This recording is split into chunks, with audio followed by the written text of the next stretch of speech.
Hello everybody, welcome back to my channel. I am LaDaedra Miller and today's video is going to be based on self-publishing and how to self-publish a book. For those of you who don't know, I am a two-time self-published author. My books have been doing pretty well, which is something that I'm proud of.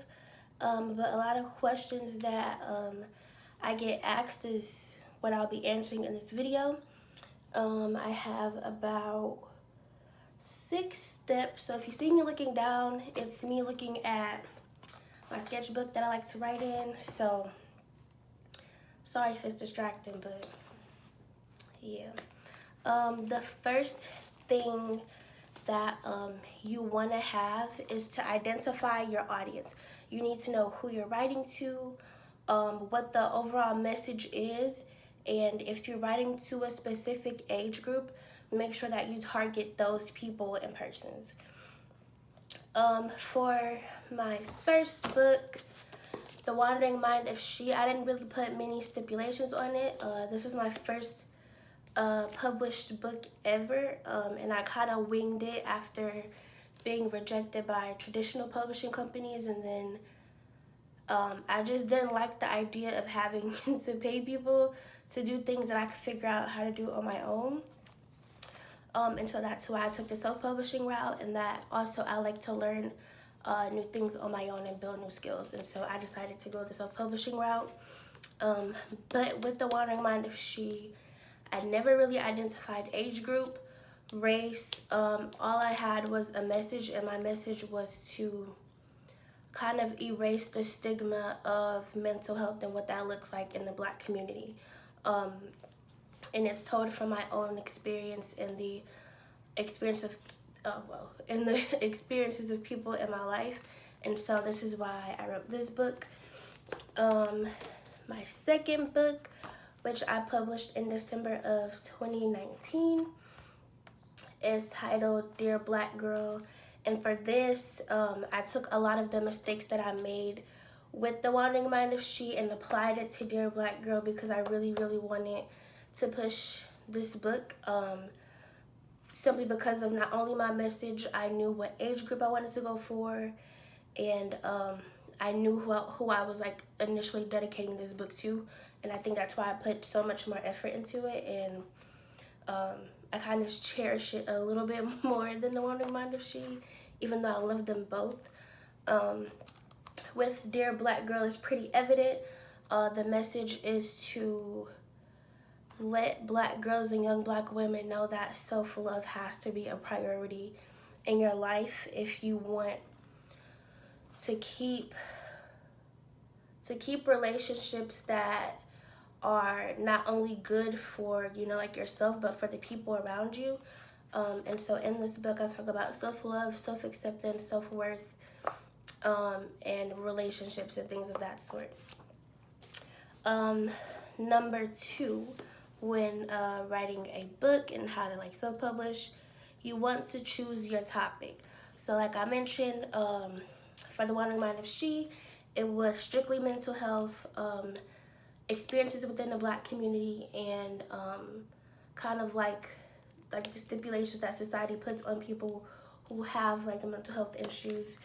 And then for Dear Black Girl, is dedicated to young Black women, only because I don't see much of a representation when it comes to authors and then poetry and work like that. And so I wanted to be a person that kind of made it okay again for Black creatives to kind of, be at every end of the art spectrum.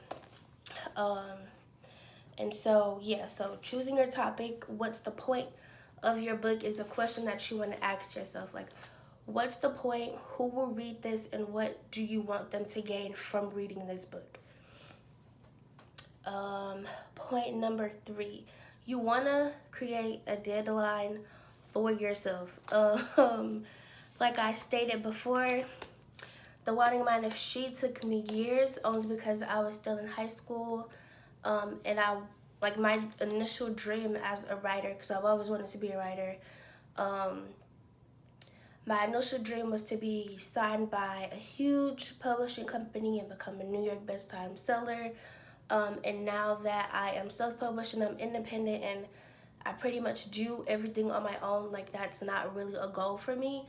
I think as long as I continue to inspire young Black women and women in general to be their own bosses and go for what they want, I think that beats any kind of award, any amount of money for me. Honestly, I just want to see people establish themselves in their craft and to love it as they learn it. Cause that's another story. That's another video. But step 4. I put to keep everything local, and so I'll be talking about my book art. With this, people often ask me who did the work for Dear Black Girl. Well, it is backwards. People often ask me who did the work for Dear Black Girl, and I worked with a local artist here in my city. Her name is at B Hampton on Instagram. If you need any artwork, graphics, or anything, hit her up. She's really cool people. She's nice. The turnaround is great, and communication is top tier for her, which is what I was looking for when it came to the cover art for Dear Black Girl, because I knew what I was going for. And then for The Wandering Mind of She, if I'm not mistaken, I used Canva. So with The Wandering Mind of She, I literally did everything myself. This was 100% solo project for me. All of my ideas, all of my poetry, my artwork, my graphics, my editing, everything in The Wandering Mind of She was done myself. But I did have the help of a coworker to like get it in this format because I suck at Photoshop and all that other stuff, which is why I also hired B to do my cover art, because I'm artistic, but I'm not that artistic. And yes,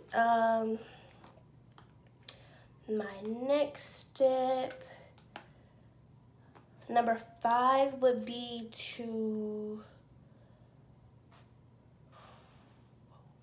Okay, your 5th step is to build your brand and to have a team that wants to see your work do great.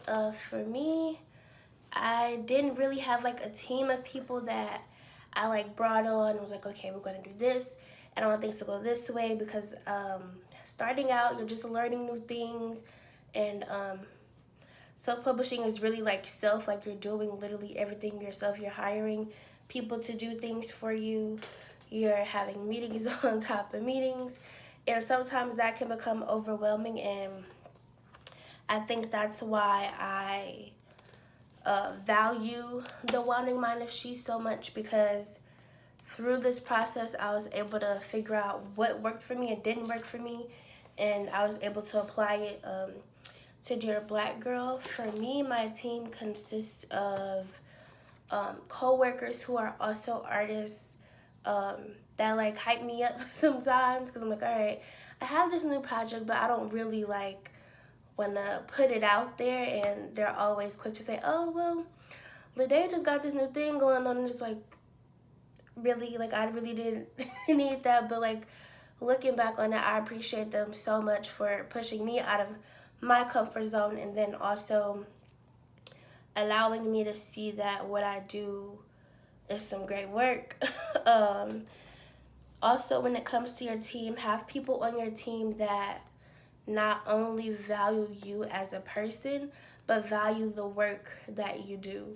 I can say that I've had people on my team who's believed in my work a little bit more than I did, which kind of sucks to say, but that also comes with confidence and being able to just, you know, kind of put yourself out there, because like, you are the face of your brand, most definitely when it comes to self-publishing and doing things on your own. And that's something that I've been working on for the past year or so. Number 6, this is the last step, and I titled this Time to Publish. And then I'll be talking about how I published these 2 books. And so for me, I Google a lot. Google Google is my best friend when it comes to my business. And I literally like typed into the search engine how to self-publish your own book, and I came across Amazon KDP. And so for the cover art, I used Canva. I still use Canva to this day.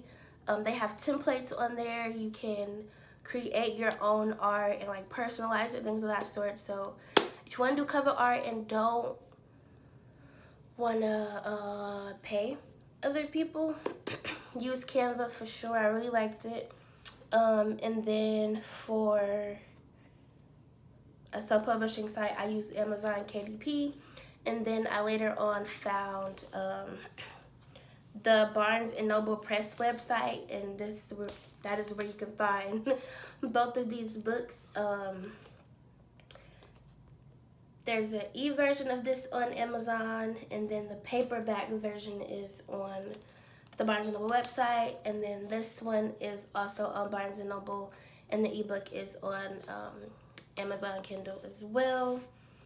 I honestly like both of them. Know that when you are self-publishing through companies that they do take a percentage of your royalties, and so depending on how much you want to sell your book for, they'll calculate like within that system how much money they will take out for every sale that that goes through that website.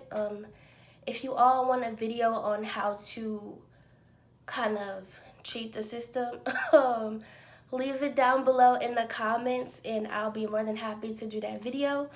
But thank you so much for tuning in. You can find The Wandering Mind of She on Amazon Kindle and Barnes & Noble, and then you can also find Dear Black Girl on Amazon Kindle and Barnes & Noble as well. I just started my own website and blog.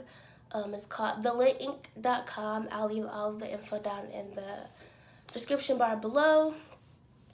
On my website, I also have Dear Black Girl pins, like fashion pins that you can put on like jean jackets. It's like people put them on like backpacks and stuff like that too. So yeah, I'll leave all my info down below. If I didn't answer certain questions that you still may want me to answer, I'll also leave my email and my social media down below. Thank you so much for tuning in, and peace.